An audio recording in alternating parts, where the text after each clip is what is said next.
Bom, dois netos do empresário brasileiro de 61 anos que contraiu o coronavírus apresentam sintomas da doença e vão passar por novos exames. Ao todo, 34 pessoas que tiveram contato com ele estão sendo monitorados.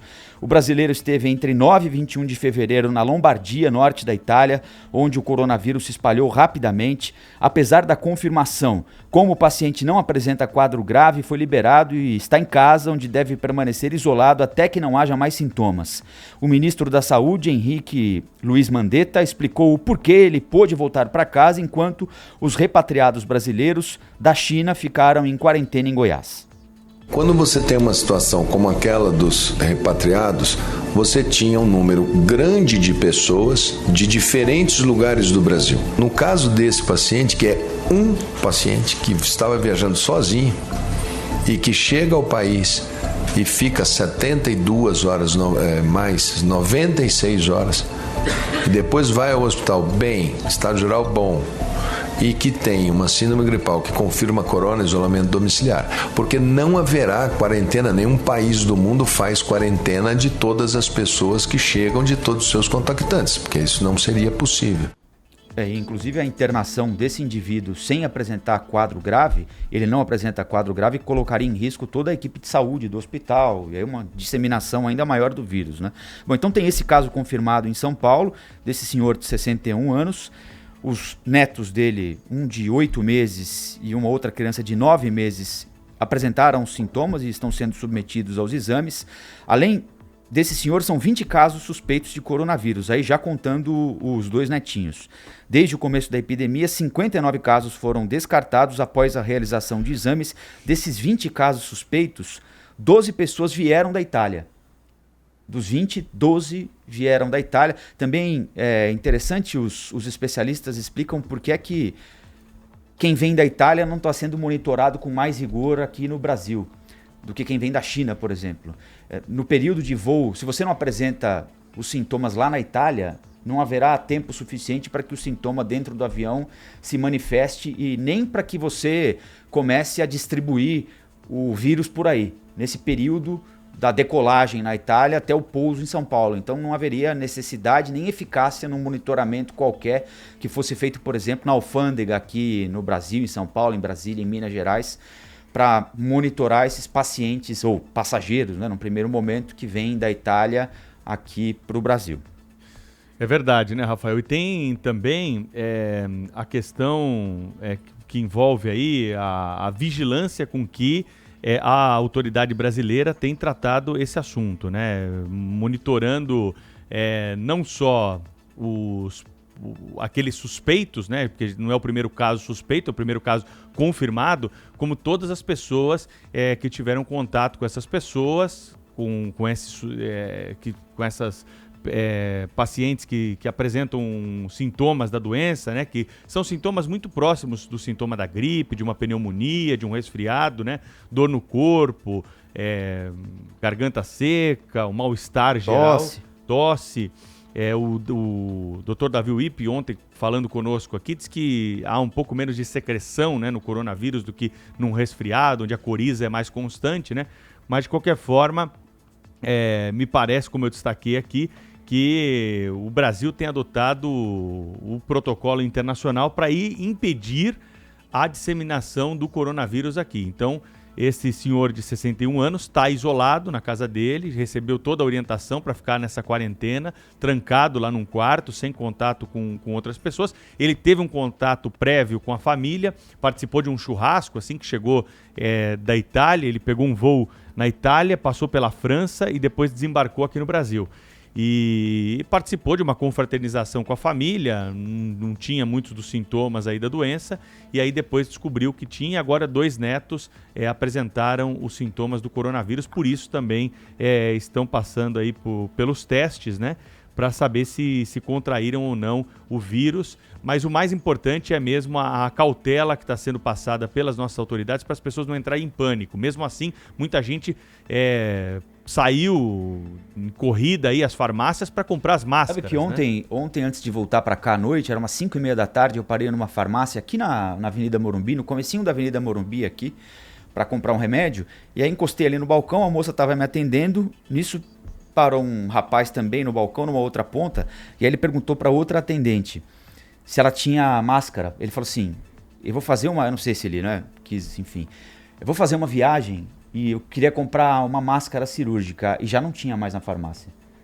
Não tinha mais na farmácia. A Mayra de Jaimo fez uma reportagem aqui para a Rádio Bandeirantes mostrando que está difícil encontrar mesmo, até pela internet, onde você compra aquela caixa de máscara cirúrgica, onde há um número maior, né, já está difícil de você encontrar. As pessoas acabam ficando preocupadas, né, ao receber essas notícias, mas ontem nós ouvimos uma dezena de especialistas aqui na Rádio Bandeirantes, todos disseram que não é preciso usar máscara. É uma decisão muito pessoal, né, cabe a cada um aí, não é uma recomendação, mas o fato é que após a confirmação do primeiro caso aqui no Brasil, muita gente foi às farmácias aí em busca das máscaras. Por isso, né, até essa falta aí de estoque em algumas unidades de saúde, né, do Brasil, das máscaras. E a recomendação é essa mesmo, que as pessoas não entrem em pânico, né?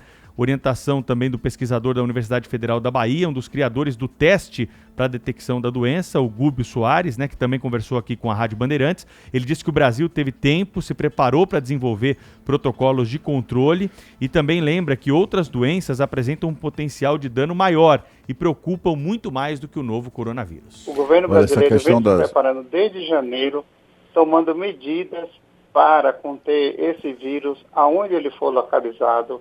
Já existe uma normativa, um protocolo estabelecido pelo Ministério. Isso o governo brasileiro já fez rápido esse vírus. É um vírus que vai causar uma gripe forte. O H1N1 matou muito mais no Brasil ano passado do que esse vírus em outros países. Então, eu digo sinceramente às pessoas que não se assustem, não entrem em pânico, né, com uma corrida para as farmácias para comprar medicamentos e comprar máscara. Não vai resolver. O pânico é o pior negócio do mundo e muita gente ganha dinheiro com o pânico da população.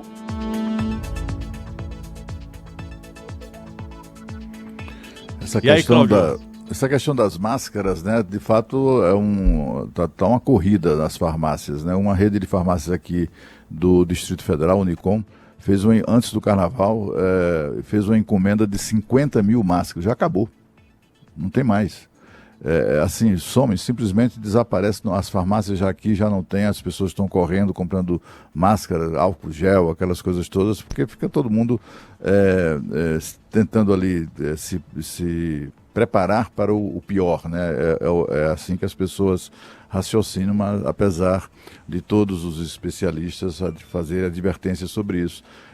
Trata-se de uma gripe forte, né? Uma gripe que, para não se deixar contaminar, é preciso tomar adotar algumas cautelas, como já foi explicado, inclusive, sobretudo, a higienização pessoal, lavar muito as mãos, né?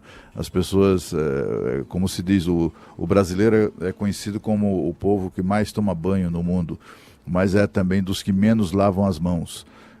E, portanto, esse hábito precisa ser desenvolvido, precisa ser adquirido, introduzido na rotina do povo brasileiro, e é isso, e também evitar levar as mãos aos olhos, à boca, ao nariz. Tudo isso favorece ou pelo menos impede ou dificulta a disseminação do vírus. Enfim, temos que enfrentar como enfrentamos tantas outras epidemias, né? A gente viu aí nos últimos anos, né, só para falar dos últimos 10 anos, ameaças do ebola, ou ébola, ou enfim, ou ebolá, dependendo de quem o pronuncie. Também tivemos H1N1, foram tantas as moléstias que assustaram as pessoas, e como todas as outras, vamos enfrentar essa e vamos superar sem dúvida nenhuma. Essa notícia de que na China a doença perde força, né? Isso tem se constatado nas últimas semanas, o que é muito bom, e mostra mesmo que o vírus tem ali um prazo de validade, digamos assim. Em algum momento isso vai acabar, vai desaparecer como todos os demais. Bom, há não muito tempo, né? E agora eu estou de volta aqui. Nós noticiamos que um empresário brasileiro, fabricante de máscaras, estava com dificuldade de enviá-las para a China, porque nenhuma empresa aérea se dispunha a fazer o transporte. Então, além do consumo aqui, devido a esse pânico, também estamos exportando máscaras. O Brasil tem know-how para isso. Agora, esse pânico é mais do que justificável. Ontem, até na entrevista com o Dr. Davi Wippe, a gente procurava enfatizar esse lado, porque veio da China esse pânico. Quando você vê cidades inteiras desertas num país de 1 bilhão e 300 milhões de habitantes, você não precisa dizer nada. Você já vê que a situação é grave. Aí vem a Organização Mundial de Saúde e reforça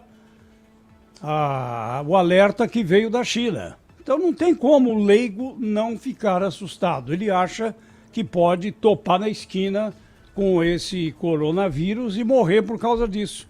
E só morrem pessoas que estão naqueles grupos de risco. Isso já foi explicado 1000 vezes. Mas vai que, né? Alguém que seja saudável possa também ter alguma complicação. Mas é muito improvável que isso aconteça. É bom que as nossas autoridades e os infectologistas, principalmente, que é a especialidade do ramo, tranquilizem. Né? Como disse agora o Cláudio Humberto, é uma gripe forte. Mas não mais do que o H1N1. O H1N1 foi assustador também.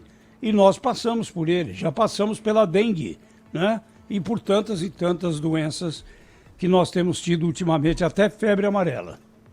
Agora, é preciso também agir com rigor, né? Na China, por exemplo, a China tem uma, como é que eu diria, tem uma tradição autoritária, né, decorrente, a China é uma ditadura, então, e eles têm ali uma postura, né, como autoridade, sobretudo a autoridade policial, que é muito dura mesmo, né? Eles não refrescam com nada. Tem um filme circulando, um vídeo circulando na internet que mostra bem isso, até mandei para o Pedro agora há pouco. É um vídeo, eu não sei se a situação é real ou é uma simulação, mas mostra exatamente o tratamento que eles dão, é uma espécie de parada ou de blitz, em que as pessoas estão parando os carros e medem a temperatura do cidadão. É um treinamento, viu, Cláudio?